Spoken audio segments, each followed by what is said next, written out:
사도 바울은 예수 그리스도를 만나고 난 뒤에 사도로 부르심을 입고 난 뒤에 그 사역을 이루어 나아갈 때에 한마디로 이렇게 표현을 해볼 수 있을 것 같아요. 예스럽다고. 예스럽게 목양을, 교회를, 성도를 섬겨갑니다. 구체적으로 유모와 같은 심정으로, 아비와 같은 심정으로 또 성도들을 대할 때는 마치 그 아이처럼 조심스럽게 사역을 이루어 나아갔다고 했습니다. 그 사역을 이루어 나아가는 동안에 때로는 감정적인 충돌이 있지 않았겠습니까? 부지런히 바지런히 열심히 가르치고 전파했음에도 불구하고 그 영적인 어떤 효과가 일정한 수준에 이르지 못했을 때 얼마나 낙심이 되고 좌절되고 또 그 한 사람 한 사람이 소중하고 귀하긴 한데 볼 때 낙심천만한 마음이 왜 없었겠습니까? 그런데 예수님께서도 간혹 가다가 이 세상을 향하여서 일생을 도하시기도 하지요. 독사의 자식들아. 경상도 버전으로 하면 뭐가 되죠? 해보십시오. 독사의 새끼들아. 그렇게 했죠. 상을 엎으시기도 하시고 채찍을 휘두르시기도 하시고 그건 하나님의 열심으로 우리가 이해를 하잖아요. 주님의 인품이나 성품 자체가 그러다는 것이 아니라 그만큼 우리가 배악했다라는 것을 반증하는 것 아닙니까? 그러나 사도 바울의 섬김에 보면 예수님 못지않게 얻어맞고 짓밟기 피고 매면당하고 모든 사람들이 다 그 진심을 헤아려 주기보다는 쌩까버리는 거죠. 그럼에도 불구하고 사도 바울은 성도들을 섬겨 살 때에 참 예스럽게 하셨다. 이 성품을, 이 목회적 원리를 우리가 조금 배울 수 있었으면 참 좋겠는데 저는 아직까지 한참 멀었다라는 생각을 해봅니다. 성도 여러분, 예스러운 이것이 바깥으로 향할 때는 그걸 뭐라고 하느냐면 바로 배려라고 할 수 있습니다.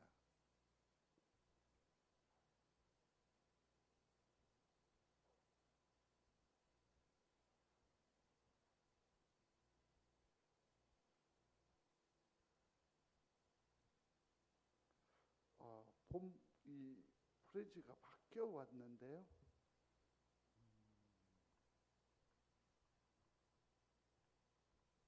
그러면 여러분들의 황 목사 아니겠습니까? 이 바뀌었다고 설교를 못 하겠나? 하나님께서 우리에게 주신 은혜를 거두어 가시겠습니까? 내내 기도해 주시기 바랍니다. 시작하겠습니다. 어떻게 참 하나님 너무하시네. 다음 주에 할 그 프레지를 이번 주에 할 겁니다. 그냥 그렇게 이해하시고 다음 주에 거는 오늘 본문의 거는 다음 주에 살필게요. 자, 여기서 보겠습니다. 기도를 하는 데에는 그 대체적으로 이러한 그 대상이 있습니다. 기도는 누구에게 하죠? 다시 말씀드립니다. 누구에게 하죠? 하나님. 오늘 본문에서도 마찬가지입니다. 사도 바울은 하나님 앞에 기도할 때에 뭐라고 합니까? 17절 한번 보실까요? 같이 읽겠습니다.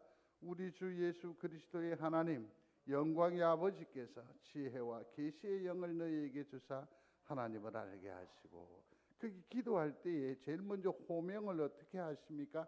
하나님.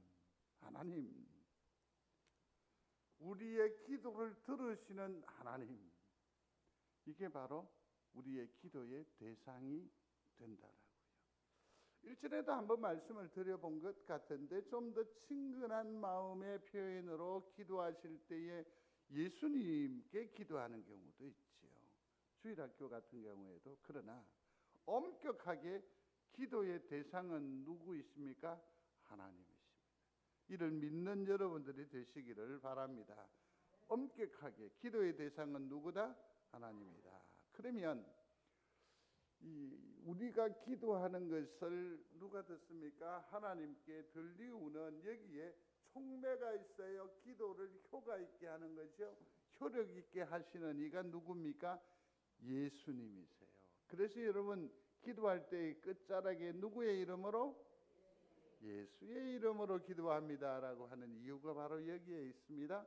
기도의 효력, 곧 기도를 듣게 하시는 예수님.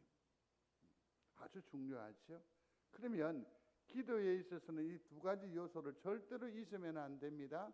아무리 초신자라 할지라도, 아무리 다급한 기도라도 반드시 기억해야 돼요. 하나님, 예수님 이름으로 기도합니다. 자, 여기 있는 내용을 닮아야죠. 내용은 무엇으로 채울까? 무엇으로 채워야 하잖아요. 근데 성도 여러분 생각해 보시겠습니까? 내가 하나님 앞에 기도하기를 원하시면 아멘. 그러나 정작 성경은 우리의 상태를 뭐라고 합니까? 빌 바를 안다, 모른다? 모른다. 도무지 빌 바를 알지 못해. 그런데 우리는 지금 누구에게 얼굴을 향하고 있죠? 하나님께로. 지금 우리의 무릎은 누구를 향하여 꿇어져 있습니까? 하나님. 그리고 뭔가 모르게 지금 우리는 기도를 하고 있단 말이에요. 자, 그러면 성령을 받으셨으면 아멘. 내 속에서 누가 움직여요? 성령께서 역사하세요. 그래서 그 기도의 내용, 기도하게 하시는 성령님, 기도하는 내용, 제목까지도 누가 지정하신다? 성령님께서. 그래서 성경은 이렇게 말합니다. 같이 읽어보겠습니다. 너희가 내 이름으로 무엇을 구하든지 내가 시행하리니 이는 아버지로 하여금 아들을 인하여 영광을 얻으시게 하려 함이라. 아멘. 너희가 내 이름이 누구이죠? 하나님. 무엇이든지 구하면 다 시행 이루어 주시겠다. 그죠? 그러면서 거기에 누가 있습니까? 이는 아버지로 하여금 아들을 인하여 예수의 이름으로 구하면 다 응답해 주시겠다. 믿는 여러분들이 되시기를 충심으로 소원합니다. 하나님, 예수님, 내용, 성령의 도우심에 따라서. 그러므로 우리의 기도는 어떻게 해요? 하나님 앞에 매우 아름답고 연락되어지는 기도, 응답이 있는 기도, 하나님을 체험하는 살아있는 산 역사의 기도의 산 증인들이 되시기를 주의 이름으로 축복합니다. 오늘 본문을 보면 사도 바울이 기도하기를 했습니다. 그런데 오늘 본문을 주목해 보셨는데 그 기도의 내용을 유심히 살펴보시면서 비교를 조금 한번 해보실 필요가 있을 것 같습니다. 여기 보니까 영적이라는 표현과 현실적이라는 표현이 나와 있는데요. 자, 보십시오. 사도 바울은 자기의 어떤 욕구이거나 자기의 현실을 고백하지 않아요. 문을 열어 주십시오. 또 더 나아가서는 뭡니까? 낫게 해 주십시오. 이번 주간에 일전에 섬기던 한 장로님이시라고 연락이 왔어요. 그래서 만났죠. 근데 그 얘기를 전화를 받는 그 자리에 사모도 있었고 또 옆에 동력하는 목사님도 있었어요. 이웃 목사님이. 그래서 그분의 배경을 대충 말씀을 드렸더니 왜 부산다고 그래? 그러면서 계속 궁금해했었어요. 만났어요. 일전에 섬기던 교회, 그러니까 한 30여 년 만에 만난 거죠. 많이 달라졌어요. 그 부인 권사님은 전도사로 필리핀에서 사역을 하고 이제 좀 이따 일본에서 선교사로, 근데 이분이 정말 상상을 초월하는 간증을 하기 시작하는 거예요. 전도를 하는데 백혈병, 희귀병이라고 하잖아요. 근데 기도했더니 나음을 얻었다고. 그러면서 교회가 세워지고 역사하기 시작하는데 머리에 손을 얹고 기도했더니 머리털이 다 나고 점점 가니까 이상해지는 거예요. 그래서 제가 그랬습니다. 장로님이시라고 하던데 장로님의 응답은 돈입니까? 사이즈입니까? 머리 트럭입니까? 제가 여러분들에게는 상당히 예스럽지만 다른 사람에게 대적 앞에서는 엄청나게 강하다는 거 아십니까? 아세요? 응? 응? 강하게 푸시했어요. 그걸 어떻게? 복음은요, 가난합니다. 무기력합니다. 숨이 가쁩니다. 그럼에도 불구하고 주님을 붙드는 것이 진정한 신앙이에요. 그게 복음이에요. 다 죽지 않으면 하나님의 창조의 원리는 어떻게 돼요? 무너지는 거예요. 아프면 하나님께서 날 저주하셨다고? 아니요. 그러한 와중에 그 연약함 가운데에서 누구를 더욱더 사모하고 찾게 됩니까? 주님을 찾는 거죠. 이게 진정한 신앙이요, 복음이에요, 복음이에요. 응? 근데 사도 바울은 채우십시오, 더하십시오, 주시옵소서 이런 기도가 아니에요. 다분히 영적인 기도예요. 좀 더 성숙한 우리들, 현실적인 어떤 그 문제보다는 영적인 깊이가 있는 기도가 있게 되기를 중심으로 소원합니다. 어떤 사람은 얼마 전에 자기가 수영로 교회 출석한다라고 얘기를 잠시 한 30분 하는데 3번, 4번 수영로가 나와요. 그래서 또 얘기했죠. 수영로가 뭔데? 거기 하나님 계심을 믿습니까? 아멘, 아멘 이러더라고. 우리 교회도 하나님 계시거든. 거기 있으면 무슨 어떤 또 다른 어떤 영성이나 깊이나 있는 줄 아는 모양이야. 우리 하나님은 그런 격이 있어요, 없어요? 없으세요. 똑같으세요. 좀 더 영적으로 깊이 있게 되기를 바라요. 그러한 기도를 사도 바울이 하게 됩니다. 3가지를 주목해야 할 것입니다. 17절에는 보면 주사, 무엇을 준다라는 거죠? 주사, 알게 하시고. 18절에는 밝히사 알게 하시고. 또 19절에는 뭐냐면 역사하사 알게 하시고. 사도 바울이 오늘 기도했는데 이 3가지를 중심으로 기도하고 있습니다. 영적인 기도라고 할 수 있을 것입니다. 주목해 보겠습니다. 먼저 주사 알게 하시고. 자, 여기서는 뭘 주셨다라는 거죠? 그리고 무엇을 알게 하셨다라고 말씀하시니까요. 이것을 우리가 오늘 본문 말씀을 통해서, 그래서 오늘 이 첫 번째 기도는 하나님을 구하는 영적인 기도가 되는 줄로 압니다. 지혜와 계시의 영을 주십시오. 그래서 하나님을 올바르게 알게 해주시고 제대로 예배할 수 있도록 도와주시기를 바랍니다. 이게 기도예요. 멋진 기도예요. 17절 다 같이 함께 하겠습니다. 우리 주 예수 그리스도의 하나님 영광의 아버지께서 지혜와 계시의 영을 너희에게 주사 하나님을 알게 하시고. 여기에서 무엇을 주십니다. 더하여 주십니다. 그 목적이 뭡니까? 누구를 알게 하는 것? 하나님을 알게 하는 것. 사랑하는 성도 여러분, 하나님을 하나님으로 믿는 은혜가 있게 되기를 바랍니다. 충심으로 소원합니다. 자, 그러면 여기에서 보니까 하나님을 아는데 어떻게 아느냐, 우리가 알 수 있겠느냐라는 것입니다. 그게 뭡니까?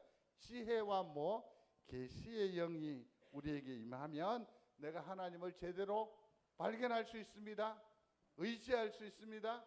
그러므로 하나님을 온전히 내 심장 가운데에 모시고 살 수 있다는 거죠. 자, 그렇다고 한다면 저 지혜와 계시의 영은 뭘까? 고린도전서 14장 19절에 보면 깨닫는 마음, 깨달은 마음. 사랑하는 성도 여러분, 제가 세월이 또 만만치 않은 것 같습니다. 성도 여러분들과 저와의 만남이 지금 3년째인가 됩니다. 참으로 많은 얘기들을 나누었습니다. 근데 어느 권사님이 충격적인 얘기 하더라고요. 목사님은 뭐라 하는데 그거 하나도 안 들리고 일로 왔다 일로 흘러갑니다 그러더라고요. 그래서 고맙다 해야 되나 아니면 어떻게 해야 되나 모르겠어요. 그래서 찔리는 것 같다 뭐라 하는 거 보니까 목회자들 그 모임에 있어서 설교를 하면서 제가 모두에 이런 말씀을 드린 것 같아요. 아무도 듣지도 않고 새기지도 않을 설교를 와알라 시키느냐고. 그러니까 아닙니다. 듣습니다. 다 듣습니다. 이러더라고. 예스럽게 묻습니다. 설교가 잘 듣깁니까? 진짜로? 진짜로? 잘 듣게지게 되기를 바라요. 들린다라는 것은 뭘 얘기하는? 이해한다, 깨달았다라는 얘기거든요. 그래서 여기서 말하는 지혜와 계시의 영을 주옵소서라는 것은 말씀이 선포되어질 때에 하나님께서 임재하여 오셨을 때에 알게 하옵소서, 깨닫게 하옵소서라는 의미입니다. 이거는 용어상의 문제가 아니죠. 또 이사야 50장 4절입니다. 같이 합니다. 나의 귀를 깨우치사 학자들 같이 알아듣게 하시는도다. 지혜와 계시의 영은 무엇입니까? 귀가 성령을 받는 거예요. 귀가 그래서 뚫려야죠. 이 귀가 영으로 인치음을 받지 못하면 천마디 만마디가 다 하나도 들려지지 않아요. 인권사님처럼 일로 왔다가 일로 홀러가 버린다니까. 이제 이랬으니 이제 점심시간에 난리 나겠는데. 깨닫는 거죠. 알아듣는 거죠. 그 말이 무엇인지 알아듣는 거죠. 그러한 뚫린 귀에 은혜가 있게 되기를 주의 이름으로 축복합니다. 기도를 통해서 하나님의 뜻과 계획을 명확히 알게 되는 줄로 믿습니다. 그래서 기도가 얼마나 소중한지요. 오늘 이 시대에는 왜 기도가 이처럼 무시되어질까요? 기도의 능력을 하나님께서 응답하셨음에도 불구하고 분명히 그것이 기도 때문이라고 하는 확정이 없으니까 그러는지 모르겠어요. 그러나 기도는 소중합니다. 기도 없으면 살 수가 없습니다. 기도 없으면 안 되죠. 솔로몬이 보십시오. 그는 사실은 사생자잖아요. 그는 왕자들 서열에 있어서도 턱없이 모자라는 순번입니다. 그런데 그가 나중에 왕이 됩니다.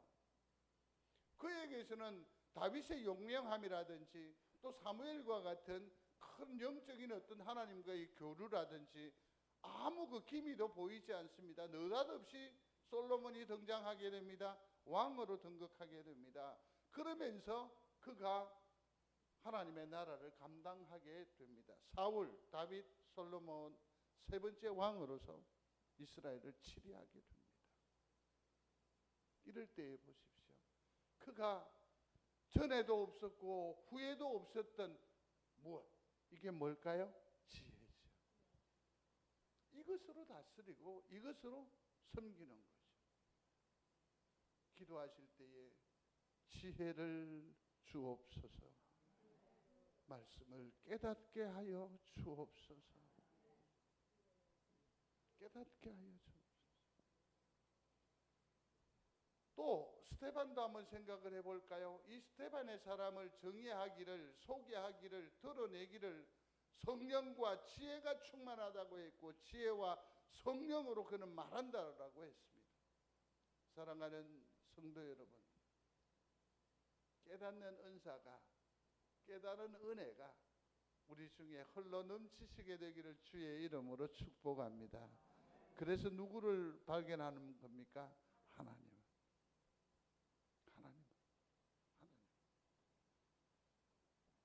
한 여행자가 구도자죠. 먼 여행을 가다가 낭떠러지에 떨어집니다. 구사일생으로 나무 줄기를 붙잡고 기도하죠. 거기 누구 없소? 거기 누구 없어요? 사람 좀 살려주세요. 거기 누구 없어요? 여기 사람 있어요. 살려주세요. 살려주세요. 주님, 얼마나 절박했을까요? 예수님이 나타나셨습니다. 주님 왜 이제 오셨습니까? 나를 구원해 주십시오. 네 간구를 들어놓으라. 내가 너를 구원해 주겠다. 아멘, 아멘. 그 손을 놓아.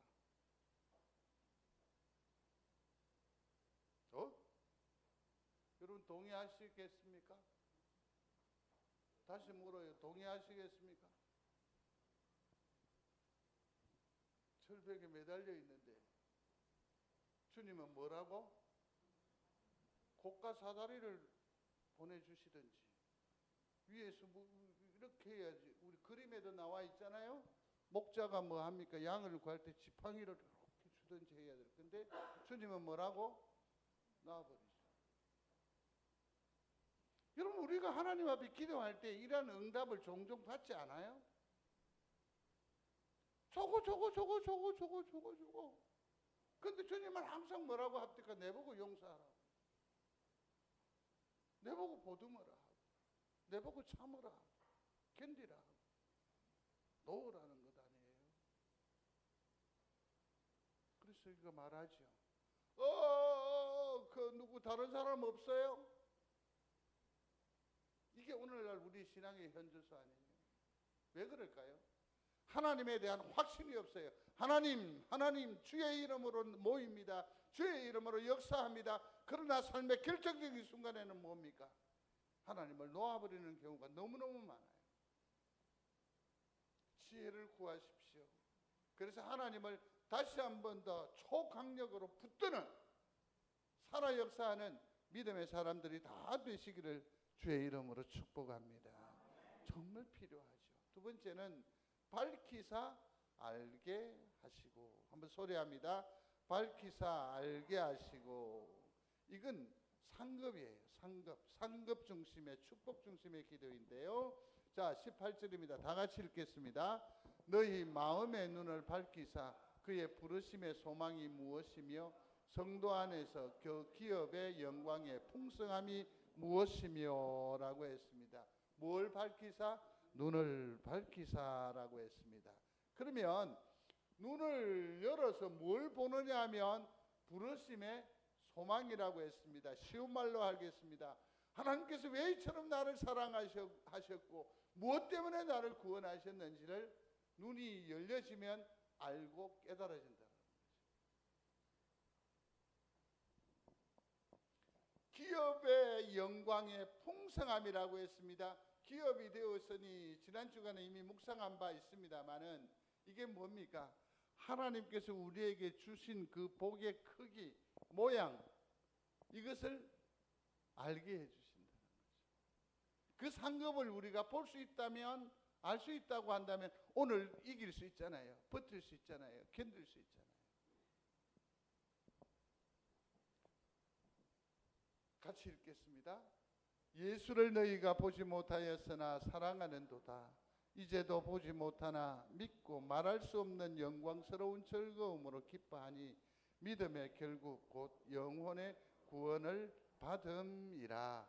아멘. 보지 못하지만 만져지지 아니하지만 우리는 예수를 만져요. 우리는 예수님을 보아요. 이게 뭘 말하는 겁니까? 영안이 열려졌다. 아까는 뭐라고 했습니까? 귀가 영을 받아야 된다고 했는데 이번에는 어디가? 눈이 받아요. 그래서 밝아지는 놀라운 은혜가 있게 되기를 중심으로 소원합니다. 하갈을 아시는지요? 하갈. 그는 어쩔 수 없이 이 아브라함에게 들어가지를 않습니까? 그렇게 해서 아들을 낳았습니다. 그 아들의 이름이 이스마엘입니다. 그러나 그 본부인 사라의 시기로 말미암아 광야에 내몰리게 됩니다. 쫓겨나게 되는 겁니다. 살 한바탕 거리라고 했으니까 일반적인 거리는 화살을 뽕 쏘았을 때의 거리니까 한 50m 어간 거리, 저기에 아이를 놓았습니다. 자기는 여기에 있습니다. 말라 죽어갑니다. 타들어갑니다. 내 새끼가 죽어갑니다. 그래서 그는 여기에 앉아서 방성대곡하였다라고 했습니다. 방성대곡하였다라고 했습니다. 그때 그 기도를 들으시는 하나님께서 그의 눈을 밝히사 물 한 모금을 발견하게 하시고 살 길을 열어주십니다. 사랑하는 성도 여러분, 내 눈이 주의 밝히움으로 영적으로 충만해지는 은혜가 있게 되기를 중심으로 소원합니다. 발람 선지자 보십시오. 그는 선지자라고 하는 직함을 가지고 있었음에도 불구하고 앞에 칼을 드는 하나님의 그 지시를, 방향틈을, 저지함을 보지 못하잖아요. 그렇게 해서 엄청난 오류를 범하지 않습니까? 거룩한 영안이 열려지게 되기를 중심으로 소원합니다. 깜깜합니다. 아무 기력이 없습니다. 그러나 엘리사의 사환 게하시는 2번, 3번 나갔지만 맨 마지막에 하나님께서 눈을 여시니까 조그마한 구름을 통해서 큰 비를 보잖아요.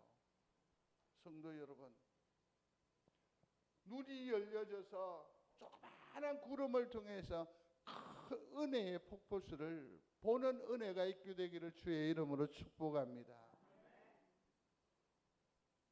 주님 십자가에 돌아가시고 이제 부활하셨습니다. 그럼에도 불구하고 그들은 낭망함으로 말미암아 엠마오로 내려가지를 않습니까? 싸늘한 가슴입니다. 실패입니다. 좌절입니다. 후회입니다.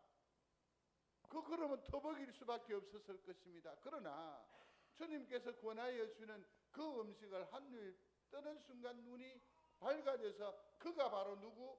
부활의 주님임을 밝히 알게 되었다. 영안이 열려지는 은혜가 있게 되기를 중심으로 소원합니다. 영안이 열려지면 지금 나와 함께 하시는 주님을 발견할 수 있게 될 줄로 믿습니다. 믿습니다. 모세도 마찬가지입니다. 나이가 기력이 다한 그때도 성경은 뭐라고 말합니까? 그 눈이 쇠하지 아니하였더라.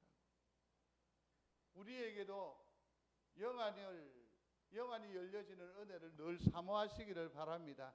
아이고 내가 뭐 아니죠. 모세처럼 하늘을 보고 우리 자녀들의 미래를 보고 다음 세대의 힘과 능력, 버팀이 될 수 있는 시력이 쇠하지 아니하는 영안이 창창한 믿음의 권속들이 다 되시기를 중심으로 소원합니다. 그렇습니다. 마음의 눈을 밝혀 주시옵소서. 한번 소리하겠습니다. 마음의 눈을 밝혀 주시옵소서. 근데 늘 얘기지만 이게 참 어려워요. 그죠? 마음의 눈을 밝혀 주시옵소서. 한번 소리해 보겠습니다. 시작. 마음의 눈을 밝혀 주시옵소서. 마음의 눈을 밝혀 주시옵소서. 주시옵소서. 이게 무슨 뜻일까? 요한복음 9장 39절 같이 합니다. 내가 심판하러 이 세상에 왔으니 보지 못하는 자들은 보게 하고 보는 자들은 맹인이 되게 하려 함이라 하시니 아멘. 예수님께서 내게 오신 이유가 뭐라고요? 보지 못하는 자들을 뭐하게 한다? 보게 한다. 그러면 마음의 눈을 밝혀 주시옵소서라고 할 때에 어떻게 기도해야 하고 뭘 어떻게 해야 되느냐고요? 이 교훈으로 정리하면 그렇습니다. 예수님, 마음의 눈을 밝혀 주옵소서. 하나님, 예수로 말미암아 마음의 눈이 밝혀지는 은혜가 있게 하여 주옵소서. 말을 좀 길게 하면 다 잊어먹는다 또. 여러분들이 해보세요. 하나님, 예수님으로 말미암아 마음의 눈을 밝혀 주시옵소서. 한 번 더 해도 되겠어요? 진짜로 시작. 하나님 먼저 하라고 했잖아. 다시 시작. 예수님으로 말미암아라고 했잖아요. 내가 아까 못 믿는다고. 그래서 내가 계속 물어봤잖아. 진짜 할 수 있냐고. 참 난 심각한데 왜 웃어요? 어떻게 해요? 하나님, 예수님으로 말미암아 마음의 눈을 밝혀 주시옵소서. 됐죠? 자, 지금 시험 보는 거 아니에요. 우리가 하나님 앞에 기쁨으로 나아가고 그 어떤 영광을 누리기 위함이니까요. 한번 해보세요. 시작. 하나님, 예수님으로 말미암아 마음의 눈을 밝혀 주시옵소서. 아멘. 그러므로 마음의 눈이 밝혀지는 거룩한 은혜가 있게 되기를 충심으로 소원합니다. 뭐예요? 이게 프레치가 여기까지밖에 안 돼 있어요. 세 번째는 또 따로 있어요. 따로 있는데 그거는 다음 주에 제가 정리를 해서 말씀을 드리도록 하겠습니다. 괜찮겠습니까? 아니 하라면 제가 할게요. 참아도 됩니까? 뭐 국수가 퍼지지 않아야 되니까요. 자, 역사하사 알게 하시고, 이건 다음 주에 제가 연장을 해서 계속해서 말씀을 전하도록 하겠습니다. 기도하겠습니다. 하나님, 바울처럼 사랑함으로, 감사함으로 나보다 이웃을 우선하는 기도를 드릴 수 있도록 주님 도와주시기를 원합니다. 내 중심보다 교회와 성도가 어떠한 기도를 하기를 바라는 사도 바울의 그 심사를 우리에게도 주셔서 우리 모두가 다 하나님을 제대로 알게 하시고 볼 수 있도록 서로가 서로를 기도로 축복하는 은혜가 있도록 도와주시옵소서.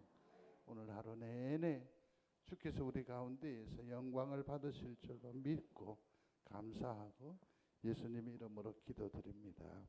아멘.